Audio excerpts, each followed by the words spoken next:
Hi friends, आज की video में हम बात करने वाले हैं मुकेश अंबानी की पत्नी नीता अंबानी की।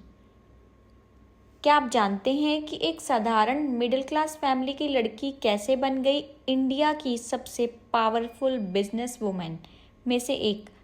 ये कहानी है नीता अंबानी जी की, एक ऐसी महिला जो सिर्फ एक बिलियनर फैमिली का हिस्सा नहीं बल्कि खुद एक इंस्पिरेशन है। नीता अंबानी का जन्म 1 नवंबर 1963 को मुंबई में हुआ था। उनका परिवार बहुत ही सिंपल था। बचपन से ही उन्हें डांस का बहुत शौक था और उन्होंने भारतनाट्यम में ट्रेनिंग भी ली थी।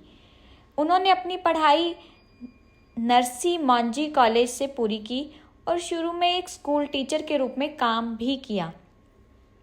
उनकी ज़िंदगी का सबसे बड़ा टर्निंग पॉइंट आया जब उनकी शादी हुई मुकेश अंबानी से। लेकिन शादी के बाद भी नीता अंबानी ने सिर्फ घर तक खुद को सीमित नहीं किया। उन्होंने बिजनेस और सोशल वर्क दोनों में अपनी अलग पहचान बनाई। नीता अंबानी आज रिलायंस इंडस्ट्री के कई बड़े प्रोजेक्ट्स का हिस्सा है। वह रिलायंस फाउंडेशन की फाउंडर है जो एजुकेशन, हेल्थ केयर और रूरल डेवलपमेंट में काम करती है।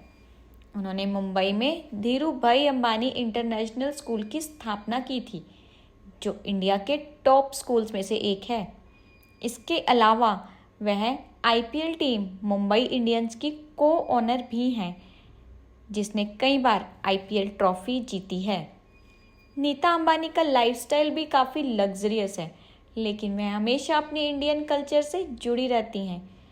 वह बड़े events, charity work, global platforms पर इंडिया को रिप्रेजेंट करती ही दिखती हैं। उनकी पर्सनालिटी एलिगेंस, कॉन्फिडेंस और लीडरशिप का परफेक्ट मिक्सर है।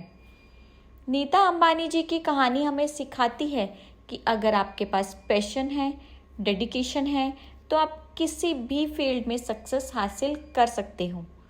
एक टीचर से लेकर ग्लोबल आइकन बनने तक का सफ़र सच में इंस्पायरिंग है। क्या आप जानते हैं इंडिया की सबसे पावरफुल वुमेन में से गिनी जाने वाली नीता अंबानी कभी सिर्फ 800 रुपये की सैलरी पर एक स्कूल टीचर थी। आज वो दुनिया के सबसे बड़े बिजनेस एम्पायर का हिस्सा है। लेकिन उनकी कहानी लग्जरी से नहीं बल्कि हार्डवर्क और सिंप्लिसिटी से शुरू होती है। Nita Ambani middle class Gujarati family से थी। उनके पिता बिरला ग्रुप में काम करते थे। कल्चरल इवेंट्स में अपने स्कूल में हर कल्चरल इवेंट्स में पार्टिसिपेट करती थी। उस इवेंट से ही कल्चरल इवेंट से ही उनकी परफॉर्मेंस ने उनकी पूरी ज़िंदगी बदल दी थी। एक इवेंट में उनकी डांस परफॉर्मेंस देखकर धीरूभाई अंबानी इतने इम्प्रेस्ड हुए कि उन्होंने नीता जी को अपने घर बुला लिया था। वहीं से उनकी मुलाकात हुई थी मुकेश अंबानी जी से। दोनों की फ्रेंडशिप प्यार में बदली और फिर शादी हुई। लेकिन ख़ास बात यह है कि शादी के बाद भी नीता अंबानी ने अपनी आइडेंटिटी खुद बनाई। नीता अंबानी ने एजुकेशन और सोशल वर्क को अपना मिशन बनाया। रिलायंस फाउंडेशन की चेयरपर्सन जो लाखों लोगों की मदद भी करती है, खासकर गाँवों और गरीब बच्चों की। नीता अंबानी का लाइफस्टाइल दुनिया के सबसे लग्जरियस लाइफस्टाइल में गिना जाता है। प्राइवेट जेट्स, एक्सपेंसिव ज्वेलरी और रॉयल इवेंट्स। इसके बावजूद भी इंडियन कल्चर और ट्रेडिशन से जुड़ी रहती हैं। हर जगह इंडिया को रिप्रेजेंट करती ही आपको दिखती हैं और उनका कॉन्फिडेंस और एलिगेंस ही उन्हें सबसे अलग और यूनिक बनाता है। नीता अंबानी की स्टोरी हमें सिखाती है कि चाहे शुरुआत छोटी हो लेकिन सपने बड़े होने चाहिए और सक्सेस के लिए पैशन और मेहनत सबसे ज़रूरी है। Thank you for watching.